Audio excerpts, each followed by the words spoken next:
भोलेनाथ के ऊपर कभी भी कोई भी वस्तु, भोलेनाथ हमेशा ऐसे देवता हैं कि इस सृष्टि के अंदर भोलेनाथ की 3 पूजा होती है। जितने भी देवता हैं सबकी एक ही पूजा होती है, सात्विक पूजा। जी गुरुदेव।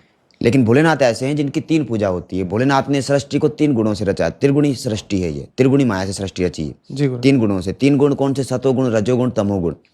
तो भोलेनाथ एक ऐसे देवता हैं जिनकी 3 पूजा होती है, सात्विक, राजसी और तामसी। सात्विक पूजा में भोलेनाथ को दूध, दही, घी, शक्कर, फूल पत्ती, बिलपत्र, फल फ्रूट जी इत्यादि चढ़ते हैं। जी और रजोगुण पूजा के अंदर भोलेनाथ को भांग, धतूरा, गांजा, सुल्फा, सोना, चांदी, राजाशाही पूजा होती है। हम्म। और तमोगुण के अंदर भोलेनाथ को मुर्दे की भस्म चढ़ती है, जो महाकाल ज्योतिर्लिंग, जो मुर्दे की भस्म चढ़ती है। भोलेनाथ अघोर है, भोलेनाथ से बड़ा कोई अघोर नहीं है। महेशा नाम परो देवो महिमनो नाम पर आस्तुति, अघोरा नाम परो मंत्रो नास्ति तत्व गुरु पर। तो भोलेनाथ से परे कोई दूसरा देवता नहीं है। तो भोलेनाथ ऐसे देवता हैं जिनकी 3 पूजा होती है, सात्विक, राजसी और तामसी। और जो जैसा उनकी पूजा करेगा वो उसी तरीके से, सात्विक पूजा करेगा व्यक्ति तो वो परमात्मा के सौम्य दर्शन को प्राप्त करेगा और परमात्मा सदाशिव के धाम को ही प्राप्त होगा वो।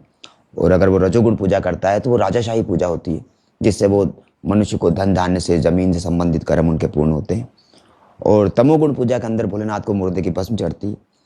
तो अगर उसके अंदर वो सम्मिलित होता है, जैसे कि भारत के अंदर कामरू की कामाक्षी, मदुराई की मीनाक्षी, रामेश्वरम की शयन आरती, काशी विश्वनाथ की मंगला आरती और महाकाल की भस्म आरती। जी गुरुदेव। नारी वर्जित है भस्म आरती, दर्शन नहीं करती, सिर्फ नर ही दर्शन करता है भस्म आरती के। और अगर उस जगह पर नारी भी है तो वहाँ पर माता राम पर्दा लग कर लेती हैं। भोलेनाथ क्या है? दिगंबर स्वरूप है ना। क्वचित दिगंबरे मनो विनोद में तो वसनी। भोलेनाथ दिगंबर स्वरूप है। भोलेनाथ को बबूत रमता है तो भोलेनाथ दिगंबर स्वरूप है। तो दिगंबर स्वरूप के दर्शन नारी को वर्जित